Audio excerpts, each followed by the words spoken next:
Assalamualaikum warahmatullahi wabarakatuh. Sebelumnya perkenalkan nama saya Ade Ali Rizky dari angkatan 2019.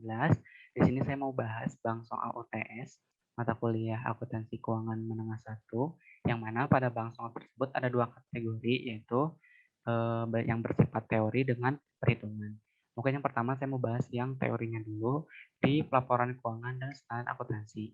Soal yang pertama itu apa perbedaan antara standar akuntansi yang berbasis rule based dengan standar akuntansi yang berbasis principle based. Untuk yang rules based, yang pertama itu standar berdasar aturan atau persyaratan yang rinci. Yang kedua, lingkupnya hanya untuk kelompok tertentu yang mana akuntansi dilaksanakan. Yang ketiga itu konsisten. Yang keempat, akurat atau siapapun yang mengukur hasilnya sama sehingga informasinya netral. Yang kelima itu ada adjustment karena lingkungan para stakeholders-nya itu berbeda-beda. Yang keenam itu dipengaruhi oleh politik pihak yang dominan seperti pada teori private interest. Contoh dari rules based itu seperti PSAK yang ada di Indonesia dan juga USG AAP di Amerika. Kalau yang principle based itu yang pertama baku dan berlaku umum. Yang kedua prinsipnya adalah keyakinan yang kuat dan tidak dapat diubah. Yang ketiga, dampaknya harus membuat estimasi. Misalnya, jika terjadi banjir, maka rumahnya akan digenangi sehingga harus pindah rumah atau mengungsi. Contoh dari principle base yaitu IFRS yang termasuk principle karena digunakan di semua negara. Standarnya berlaku secara internasional. Jadi kalau yang rules based itu diperuntukkan oleh salah satu negara karena ada ketentuan dari negara tersebut. Tapi kalau yang principle based ini udah sifatnya global atau internasional. Mungkin lanjut ke soal yang kedua yaitu sebutkan dan jelaskan 5 pilar standar akuntansi Indonesia. Yang pertama, dalam 5 pilar standar akuntansi Indonesia itu ada pernyataan standar akuntansi keuangan atau PSAK yang sering kita dengar. Yang mana PSAK itu adalah standar praktik akuntansi yang digunakan di Indonesia yang disusun dan diterbitkan oleh Dewan Standar Akuntansi Keuangan yang dibentuk oleh Ikatan Akuntan Indonesia. Lalu yang kedua itu ada standar akuntansi keuangan entitas tanpa akuntabilitas publik atau SAK etap.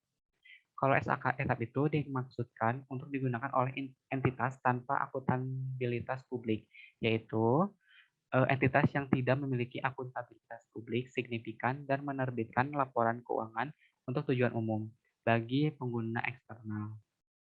Lalu, yang ketiga itu ada standar akuntansi entitas mikro kecil menengah atau SAK EMKM. Kalau SAKM EMKM ini disusun untuk memenuhi kebutuhan pelaporan keuangan entitas mikro, kecil, dan menengah. Entitas yang laporan keuangannya telah menggunakan SAKMKM sebagai pedoman, maka entitas membuat secara eksplisit dan tanpa terkecuali tentang kepatuhan terhadap SAKMKM dalam catatan atas laporan keuangan. Lalu yang keempat itu ada SAK Syariah atau Standar Akuntansi Syariah, yang mana pernyataan standar akuntansi keuangan syariah yang ditujukan untuk entitas yang melakukan transaksi syariah, baik entitas lembaga syariah maupun lembaga non-syariah. Pengembangan SAK Syariah ini dilakukan untuk mengikuti model SAK umum namun berbasis syariah dengan mengacu kepada fatwa MUI. Lalu yang kelima ada SAP atau Standar Akuntansi Pemerintahan, yang mana SAP ini adalah aturan baku yang dibuat oleh Komite Standar Akuntansi Pemerintahan atau KSAP. Aturan ini adalah prinsip-prinsip akuntansi yang diterapkan dalam menyusun dan menyajikan laporan keuangan pemerintah yang terdiri atas laporan keuangan pemerintah pusat dan laporan keuangan pemerintah daerah. Lanjut di teori kualitatif karakteristik yang mana kita harus mengidentifikasi dari kasus-kasus berikut terkait dengan karakteristik kualitatif laporan keuangan yang sesuai. Di sini ada 10 karakteristik. Langsung aja kita identifikasi. Yang pertama, kualitas informasi yang memungkinkan pengguna mengidentifikasi kesamaan dan perbedaan antara dan perangkat fenomena ekonomi. Nah, kalau yang ini udah masuk comparability karena kita harus compare persamaan dan perbedaan dari kualitas informasinya. Lalu yang kedua ada memiliki informasi yang tersedia untuk pengguna sebelum kehilangan kapasitasnya untuk mempengaruhi keputusan. Ini masuknya faithful representation.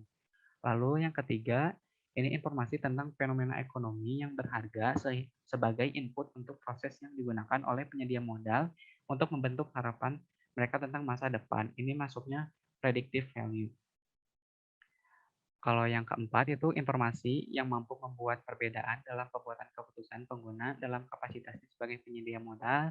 Ini masuknya relevan karena uh, udah relevan gitu. Si informasinya itu dapat membuat suatu keputusan oleh penggunanya. Lalu yang kelima ini tidak adanya bias yang dimaksudkan untuk mencapai hasil yang telah ditentukan atau untuk mendorong perilaku tertentu. Ini termasuk ke dalam neutrality atau netral. Lalu yang keenam, ada informasi tentang fenomena ekonomi yang mengubah harapan masa lalu atau sekarang berdasarkan evaluasi sebelumnya. Ini masuknya confirmatory value. Yang ketujuh, ada sejauh mana informasi akurat dalam mencerminkan substansi ekonomi atau transaksi. Ini masuknya variability. Dan yang terakhir itu kualitas informasi yang memungkinkan pengguna untuk memahami maknanya.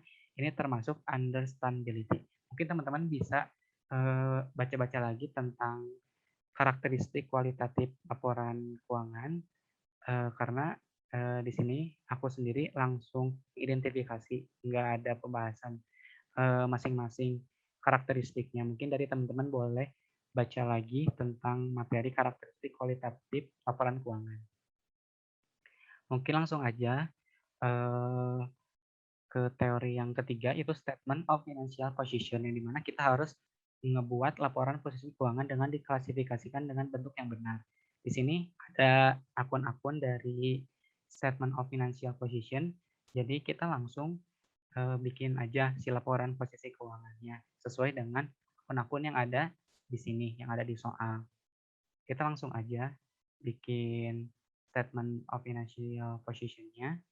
Ini kalau statement of financial position itu kayak biasa ada aset, ada liabilities, dan equity. Nah, di sini asetnya, current asetnya ada cash, ada debt investment, account receivable, lalu dikurangi sama allowance for doubtful accounts, interest receivable, advance to employee, inventory, dan prepaid rent. Kalau ditotalin, ini masuk ke total current asset.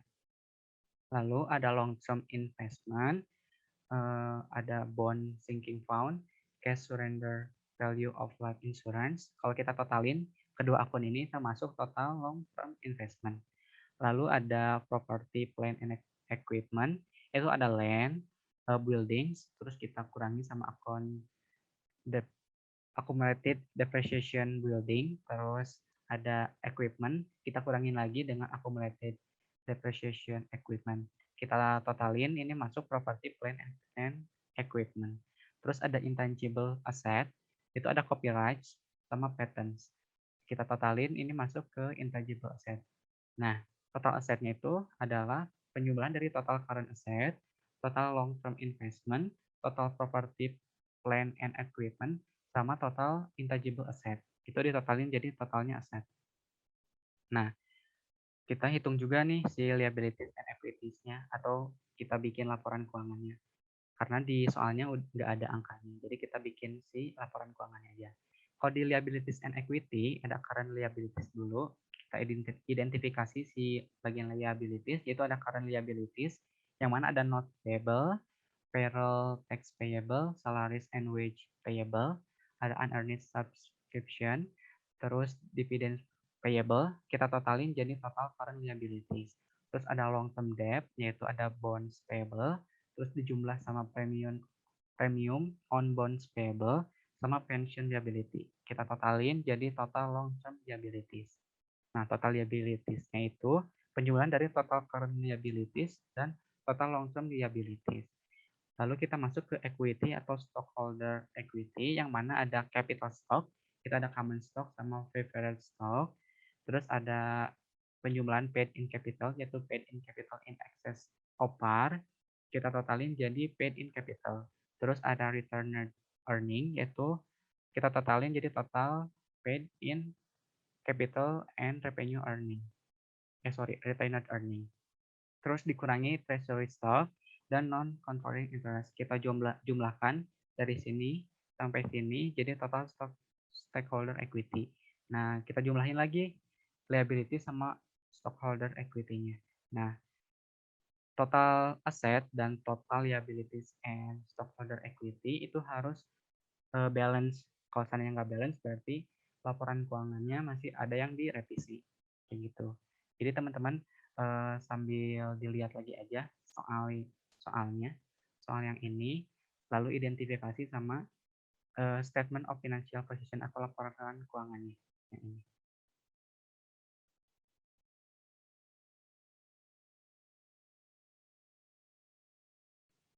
Mungkin kita lanjut ke perhitungannya. Nah, di sini ada perhitungan income statement and other comprehensive income, yang mana kita harus membuat informasi yang diperoleh dari data keuangan PT Kimo per 31 Desember 2019. Kalau yang ini kita langsung input aja data-datanya, karena data-datanya sudah ada di soalnya. Kita input nih, sales revenue 1.757.400, lalu sales discount, otomatis karena diskon itu mengurangi si sales revenue-nya, jadi dikurangi 53.000. Terus ada sales return and allowance, ada pertukaran dari penjualannya, berarti dikurangi 4.400. Kita totalin jadi net sales-nya 1.700.000. Nah, di sini ada merchandise inventory begini, itu ada 450.000 dan ada purchase 550.000, ada returns purchase-nya juga, berarti dikurangi 125, lalu dikurangi juga purchase diskonnya 13.375 dan packing-nya 500. Kita totalkan berarti jadi 500.000. Terus kita totalin juga nih yang merchandise inventory beginning dengan net purchase-nya. Jadi cost of merchandise available for sales-nya itu 950. Nah, kalau udah ditemuin si cost of merchandise available for sales-nya, kita kurangin sama merchandise inventory ending. Itu senilai 100.000.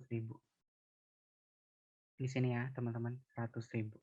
Dikurangin, jadi cost of merchandise sold-nya 850. Jadi, biar nemuin gross profit itu 1.700.000 ditambah 850. Jadi, 2.250. Nah, setelah kita nemu gross profit-nya dari hasil operasi dari sales dengan purchase, kita harus ngitung juga nih si beban-bebannya. Ada namanya selling expense. Di selling expense ini ada advertising expense senilai 240.000. 240.000. Terus di sini ada selling expense 300.000. Kita totalin jadi total selling expense senilai 540. Terus ada juga administrative and general expense. Itu administrative expense 240.000 ya. Yang ini teman-teman. Terus kita totalin jadi tetap karena satu akun jadi 240, totalin lagi total sales dan administratif jadi minus 780. Kenapa minus? Karena ini expense, jadi kita harus mengurangi gross profit dengan total operating expense-nya. Jadi 1.770. Nah, dalam income statement and other comprehensive income itu kita harus menjumlahkan dengan other revenue and expense, yang dimana ada rent revenue senilai 40.000, terus ada loss environment of land yang berarti minus 60, dan juga gain on sale of land asset itu 95.000. Kita jumlahkan jadi 75.000.